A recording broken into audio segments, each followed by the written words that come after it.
La chouette d'or elle-même a été remise très officiellement devant huissier aux 2 personnes qui ont donc gagné la chouette d'or. Voilà, elle n'est donc plus en ma possession. Bonjour à tous, je suis Michel Becker, donc artiste peintre, designer, et je suis là aujourd'hui pour vous parler de la saga, de l'histoire absolument fantastique de la chouette d'or.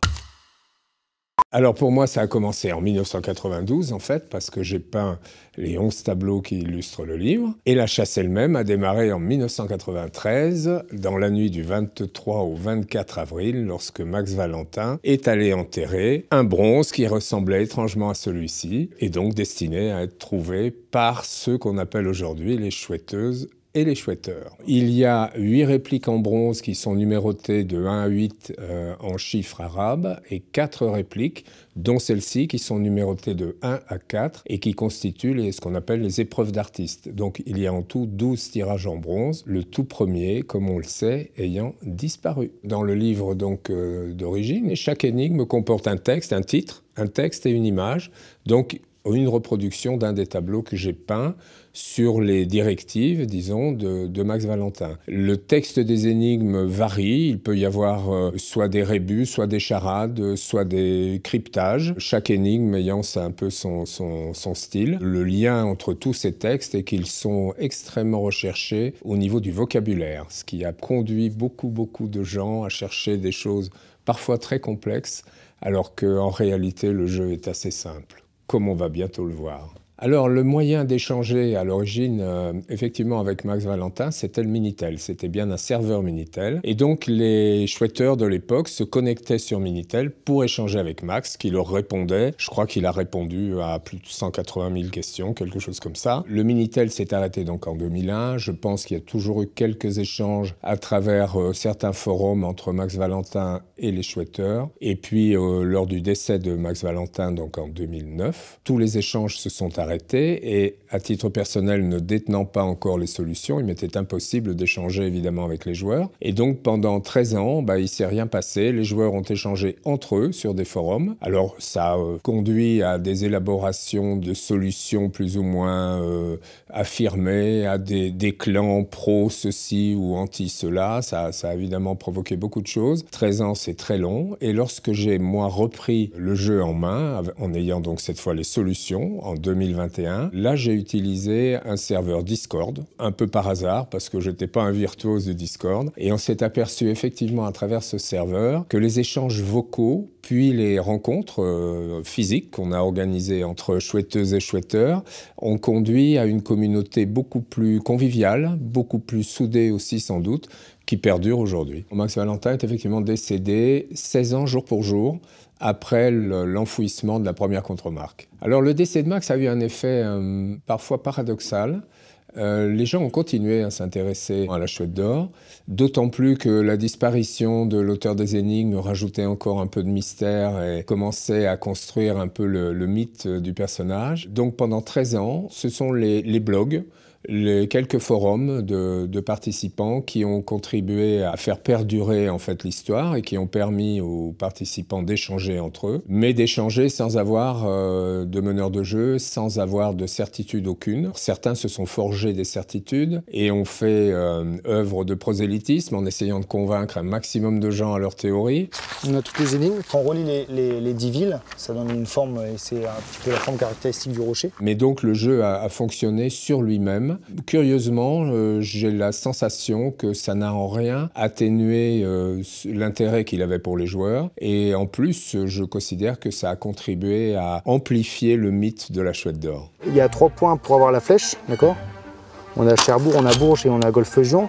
Et peut-être que celle-là, sur carte, ça serait aussi une projection des sentinelles. Pour relancer le jeu, je suis allé sur l'emplacement de la cache pour m'assurer qu'il y avait bien la contre-marque à sa place et pouvoir donc en attester auprès des joueurs, puisque depuis le décès de Max Valentin, c'est-à-dire 13 ans plus tôt, plus rien de formel n'existait autour du jeu. Personne n'était certain que la contre-marque était toujours là et que les solutions conduisaient bien au bon endroit. Donc je me suis assuré de tout ça et effectivement, j'ai eu la surprise, une fois arrivé sur place, de constater qu'il y avait bien une contre-marque contre-marque, qui était bien un oiseau en métal, mais qui n'était pas la chouette en bronze numéro 1. Et pour cette raison, j'ai donc mis un deuxième tirage de la chouette en bronze, numéroté 2, que j'ai mis à la place du numéro 1 et qui a donc été découvert dans la nuit du 2 au 3 octobre 2024. Je ne sais pas où se trouve effectivement la chouette numéro 1, la contre-marque numéro 1. Il se peut qu'elle soit dans la nature, qu'elle ait été réenterrée par Max Valentin. Il se peut qu'elle ait été confiée à quelqu'un qui la cache. L'avenir nous le dira peut-être, mais aujourd'hui, je n'en sais strictement rien. Tout ça a été fait. Moi, je me disais, bon, on vérifie la cache. On vérifie que la contre-marque est à sa place, que les solutions conduisent bien au bon endroit, puis le jeu va continuer de lui-même, comme il l'a fait depuis 13 ans.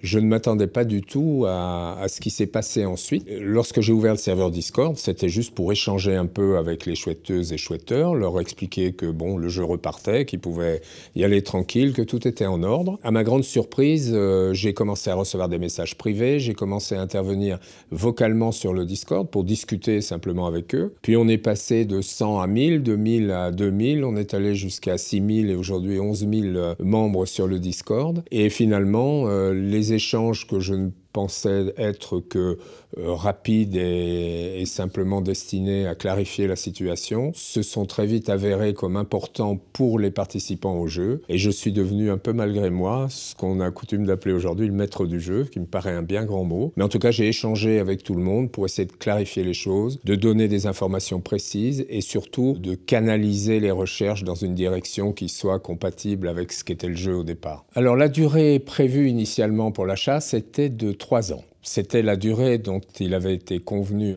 Ces 3 ans, on le sait, on fait 10 fois plus aujourd'hui. Le nombre de participants au jeu est difficile à évaluer parce que sur 13 ans, le contenu du livre en fait a été diffusé librement sous forme de fichiers PDF la plupart du temps et donc a circulé d'une manière très importante. D'après les cartes de connexion qu'on a aujourd'hui à travers les sites internet et via le serveur Discord, on s'aperçoit qu'il y a énormément de participants aux États-Unis, il y en a au Canada, il y en a énormément au Royaume-Uni, évidemment beaucoup en France et dans les pays francophones, Belgique, Luxembourg, Suisse et même d'autres pays européens. Donc il est assez difficile de donner un chiffre précis, mais je pense, d'après ce que je peux voir aujourd'hui, qu'on n'est plus probablement sur la durée complète. Je pense qu'il y a entre probablement 500 000 et peut-être même jusqu'à 1 million de personnes qui se sont réellement intéressées au jeu pendant une durée plus ou moins longue. Alors effectivement, dans la nuit du 2 au 3 octobre 2024, je reçois un message, mais il faut dire que j'en avais reçu déjà beaucoup. Mon numéro de téléphone circulant, évidemment, beaucoup de gens se pensaient autorisés à m'envoyer des messages et beaucoup de joueurs surtout étaient convaincus de détenir la bonne solution. Donc j'avais pris l'habitude, lorsque j'avais de tels messages, de me dire bon, où j'écouterai ça demain, où je verrai, c'est encore une fantaisie, etc. Jusque-là, c'était le cas. Et puis cette fois-là, un peu sur ma lancée, j'ai écouté le message et je me suis dit bon encore un fou qui pense avoir trouvé. Bonjour monsieur Lequel, je viens d'un endroit que vous connaissez assez bien. Et tout d'un coup j'ai pris mon petit déjeuner, puis la conscience me revenant sans doute, je me suis dit mais il y a quand même un truc bizarre dans ce message. Il me semble que j'ai entendu le mot de passe que j'avais inscrit sur le document enfoui avec la contre-marque. J'ai donc réécouté ce message et là je me suis dit bon Dieu mais c'est bien sûr, elle a été trouvée. Et tout d'un coup j'ai réalisé que la chouette avait été trouvée. Alors ce qui était bien, c'est que d'une part, une personne était sur place pour déterrer la contre-marque et une autre personne, puisqu'il s'agit de 2 personnes qui ont travaillé en équipe, une autre personne avait dans le même temps envoyé et enregistré la solution sur le système de vérification en ligne. Donc il n'y avait pas de doute possible. Et j'ai pas eu envie, pour la clôture d'une aussi belle histoire, de jeter ces solutions en pâture aux polémiques finalement. Et à ce moment-là, je me suis dit il faut prendre du recul, il faut attendre. Et comme j'étais déjà à cette époque-là sous contrat avec une société de production qui prévoit toujours d'ailleurs de réaliser une série de fictions sur la chouette d'or, je me suis rapproché d'eux et on a discuté pour dire bon, le meilleur moyen finalement de révéler les solutions, c'est peut-être de passer par un documentaire, de manière à ce que la révélation se fasse d'une façon très officielle et ne passe pas par le canal des polémiques, etc. et puisse donc être révélé au grand public également. Et puis c'est avéré que de fil en aiguille, le projet a pris corps un petit peu et qu'aujourd'hui on est sur un format cinéma, donc qui m'enchante, c'est très très bien. La chouette d'or a été découverte. C'est clairement une chasse légendaire. Un jeu incroyable. C'est magique, c'est mythique. Et le but pour moi, c'est que ces solutions passent dans le grand public, qu'on comprenne surtout, et on le comprendra, je pense, dans le film, que le texte lui-même des solutions est pratiquement irréfutable dans la mesure où il s'agit bien de la manière d'écrire de Max Valentin. Ce sont bien ses arguments. Il y a un luxe d'explication par moment. Certaines zones sont un peu troubles dans les énigmes parce que lui-même était quand même assez débutant en matière d'énigmes. Mais sur les explications qu'il donne, notamment au niveau de l'enfouissement de la contremarque, on comprend très bien que c'est ça et pas autre chose et que c'est bien lui qui a rédigé ces solutions. Et que ce sont les bonnes surtout. Alors, je vais vous dire une chose qui est intéressante et sur laquelle je n'ai jamais voulu me prononcer auprès des chouetteuses et chouetteurs. Je leur ai livré pour les 30 ans de la Chouette d'Or un petit texte, un petit poème qui s'intitule donc Pierrette et le poteau rose et dans lequel, disons que c'est un petit peu parodique par rapport à ce qu'aurait pu être un texte de La Fontaine, dans lequel il y a énormément de mots-clés. Et il y en a un qui n'a pas toujours été bien compris mais qui est très important, c'est le terme de centre. Et ce centre-là existe bel et bien, et c'est un point de repère déterminant pour situer l'emplacement de la cache. Alors la vraie chouette, la Chouette d'Or elle-même, a été remise très officiellement devant huissier aux 2 personnes qui ont donc gagné la Chouette d'Or. Voilà, elle n'est donc plus en ma possession. Alors les vainqueurs, effectivement, ont demandé un anonymat rigoureux. Je pense qu'ils ont très peur d'être harcelés par une partie de la communauté des chouetteurs. Il y a eu tellement de polémiques depuis 30 ans, je comprends que ça puisse faire un petit peu peur. À ma connaissance, je m'avance un peu parce que au moment où je vous parle, je ne suis pas certain, mais il y a très peu de temps encore, je crois que même leur famille n'était pas au courant. Il faut savoir qu'il y a eu une offre d'achat qui a été faite par un mécène, appelons-le comme ça, qui est donc passé par moi. C'est une offre très officielle et bien réelle, de rachat donc de la Chouette d'Or à 300 000 €, ce qui situe aujourd'hui la valeur de ce trésor déjà à peu près à ce niveau-là, les vainqueurs n'ayant pas souhaité pour le moment la vendre. Mais la communauté étant très soudée, moi-même m'y étant beaucoup attaché, personne n'a réellement envie que l'histoire s'arrête. Donc, moi, j'ai pris la décision de faire se réenvoler la chouette depuis l'endroit même où elle était enfouie. Donc, on va repartir de là avec une nouvelle Chouette d'Or qui a pris un coup de jeune, il faut bien le dire, parce que 30 ans, ça commence à faire beaucoup. Donc, il s'agit d'une version plus contemporaine de la Chouette d'Or et qui, chose merveilleuse, est donc sponsorisée par un grand orfèvre français, donc la marque Christophe en l'occurrence, qui est actuellement en train de fabriquer cette nouvelle Chouette d'Or avec tout le savoir-faire exceptionnel de leurs artisans. Et à travers cette nouvelle chasse, l'ambition, effectivement, c'est de continuer à faire vivre la communauté sur le même principe, c'est-à-dire un livre, une carte.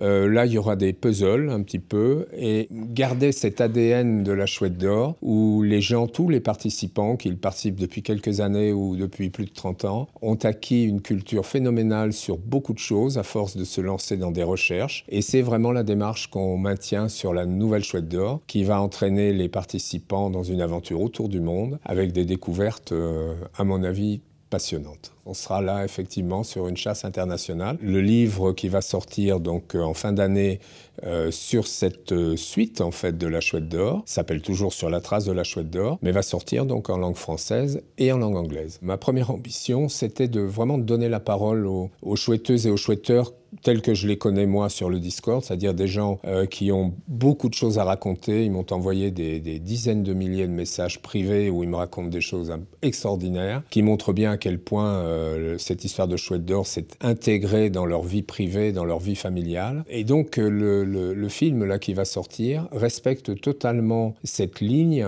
en donnant la parole à des chouetteuses, à des chouetteurs, en leur permettant de raconter leurs histoires pour bien montrer à quel point ces gens-là sont des gens tout à fait normaux et non pas des fous furieux comme les médias les ont parfois présentés et comme certaines rumeurs ont voulu le faire. Des gens qui se sont passionnés pour des recherches, qui y ont mis énormément d'énergie et de passion et qui donc aujourd'hui vont pouvoir voir sur grand écran, se voir pour ceux qui se sont exprimés. Les autres vont pouvoir s'y reconnaître certainement et je trouve que ça donne une bien meilleure vision de ce qu'est réellement cette chasse au trésor. Cette histoire, c'est presque au-delà d'une chasse au trésor. Ce qu'elle est réellement, c'est-à-dire vraiment une saga qui a entraîné des centaines de milliers de personnes dans une passion, dans un passe-temps qui les a probablement oxygénés par rapport à leur quotidien. Et je crois que tout ça sort très très bien dans le film et a été très bien mis en scène par Alexandre Largeron, avec qui on a beaucoup discuté de ce sujet. Mini